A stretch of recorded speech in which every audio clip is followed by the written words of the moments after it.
L'espoir d'un lendemain meilleur pour lui et ses enfants est là, sous ses yeux. Le fleuve Bandama, ressource essentielle à la pêche. Chabata, septuagénaire, a arrêté de pêcher il y a quelques années après 40 ans de pratique sous la pression des hippopotames installés sur les rives du Bandama.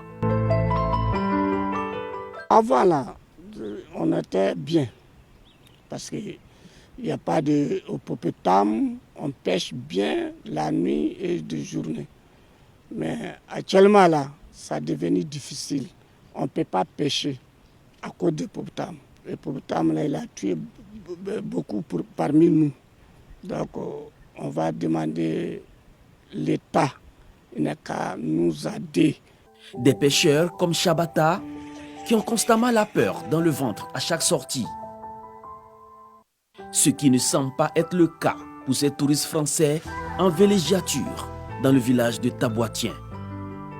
En pirogue, je pense que c'était la meilleure façon de pouvoir s'en approcher sans être au plus près pour pouvoir les voir dans leur milieu naturel. Plus facile aussi, puisque à pied, il fallait, je pense, marcher longtemps.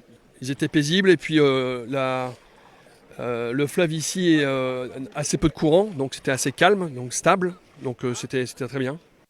Notre curiosité nous amène donc à embarquer à bord de cette pirogue comme Cédric et sa famille.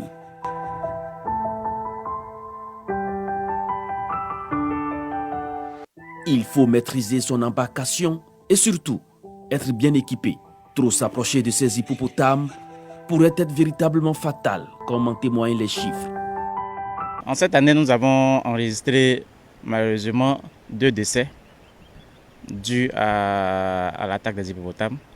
Un dans le Bandama et un décès aussi dans le fleuve Inzi.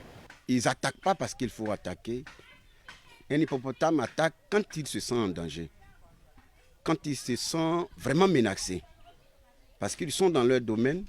Quand tu arrives et que l'hippopotame fait sentir sa présence, parce que dès que tu arrives, l'hippopotame te signale automatiquement que je suis là, en faisant des bruits pour ne pas que tu l'approches. Donc à partir de ce moment, tu observes une certaine distance entre l'hippopotame et toi. La présence de l'espèce reste une aubaine pour certains riverains qui espèrent voir la relance du tourisme dans la ville de Tiassalé. Ça arrange tout le monde parce que c'est en même temps une découverte. Les gens, pour nous aussi, parce que moi, je n'avais jamais vu un hippopotame de près. Les touristes même qui viennent, quand ils sont là, que l'hippopotame sort, ils veulent même aller sur l'eau, nous demandent s'il n'y a pas de pirogues, mais ils voient avec les pêcheurs là, se rapprocher. Avant, on n'avait pas de plantation industrielle en bordure du Bandama.